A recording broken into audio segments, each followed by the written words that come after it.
Assalamualaikum warahmatullahi wabarakatuh. Perkenalkan, nama saya Nayanti dengan NIM 202205010106. Di sini saya akan mempresentasikan materi saya, yaitu analisis kepemimpinan transaksional terhadap motivasi kerja karyawan di lingkungan organisasi, yang dimana kepemimpinan adalah sebagai proses antar hubungan atau interaksi antara pemimpin bawahan dalam situasi tertentu. Kepemimpinan transaksional adalah menekankan transaksi di antara pemimpin dan bawahan. Kepemimpinan transaksional dianggap efektif dalam menciptakan struktur kerja yang jelas dan meningkatkan kepatuhan terhadap aturan organisasi.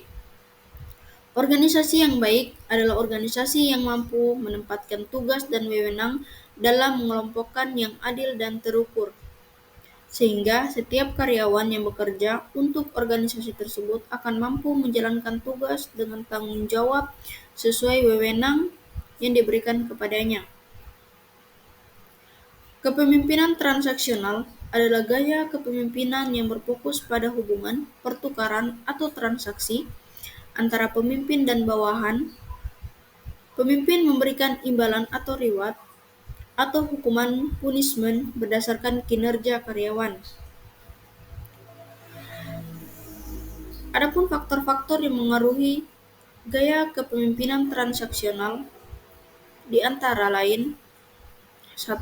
Kepribadian adalah gaya kepemimpinan yang menekankan pada pertukaran atau transaksi antara pemimpin dan pengikut.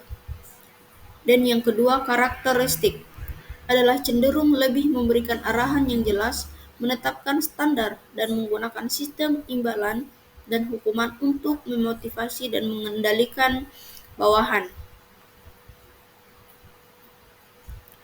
Dan yang ketiga, kebutuhan tugas adalah fondasi utama karena gaya berfokus pada penyelesaian pekerjaan secara terstruktur melalui sistem reward dan punishment. Iklim dan kebijakan organisasi. Iklim organisasi cenderung lebih terstruktur dan terkontrol. Kebijakan organisasi juga lebih jelas dan terarah dengan fokus pada pencapaian ujung yang melalui pemberian penghargaan atau saksi kinerja. Dan yang kelima, harapan perilaku rekan berfokus pada komitmen terhadap tugas yang jelas, mengikuti prosedur dan aturan, dan menunjukkan kinerja yang sesuai dengan standar yang telah ditetapkan. Motivasi kerja. Motivasi adalah situasi atau dorongan yang mendorong pekerja untuk mencapai tujuan organisasi perusahaan. Motivasi mendorong perilaku manusia untuk bekerja dan antusias demi mencapai hasil yang maksimal, yang menjadikannya sangat penting. Tanpa motivasi, karyawan mungkin merasa enggan untuk melakukan pekerjaan dengan baik.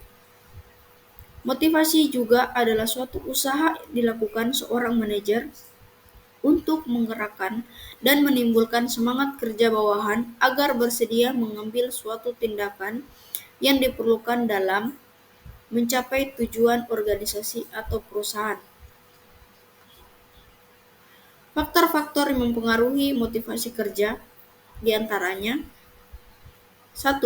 Lingkungan kerja. Motivasi karyawan didorong melalui sistem penghargaan dan hukuman, menciptakan lingkungan kerja yang struktur dan terukur, yang mendorong kinerja tinggi namun mungkin kurang menginspirasi.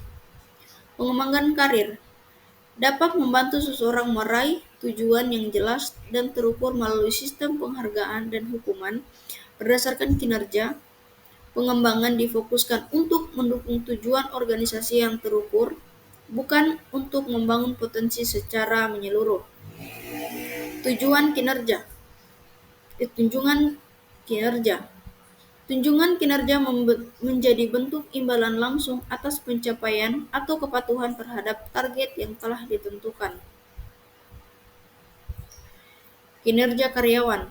Kinerja karyawan adalah tingkat produktivitas dan efisien yang ditunjukkan oleh anggota staf dalam melaksanakan tugas dan tanggung jawab mereka di organisasi.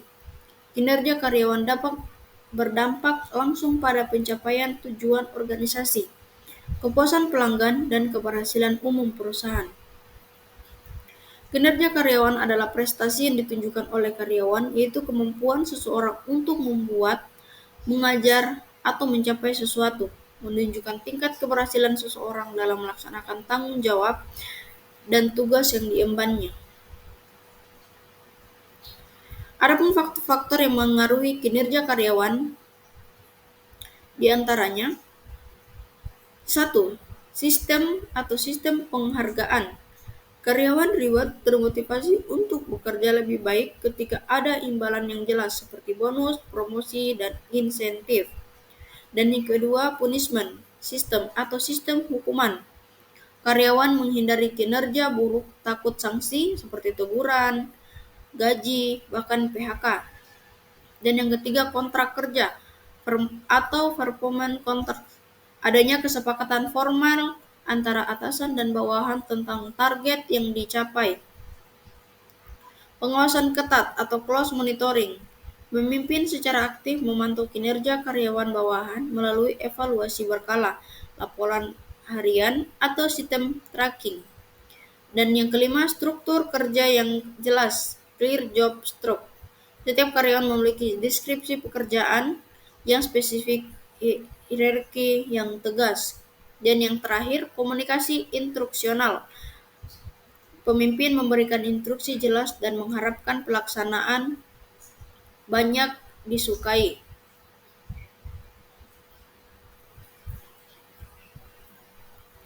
Mungkin itu saja presentasi dari saya, kurang dan lebihnya mohon dimaafkan. Saya ucapkan wabillahi taufiq wal hidayah. Assalamualaikum warahmatullahi wabarakatuh.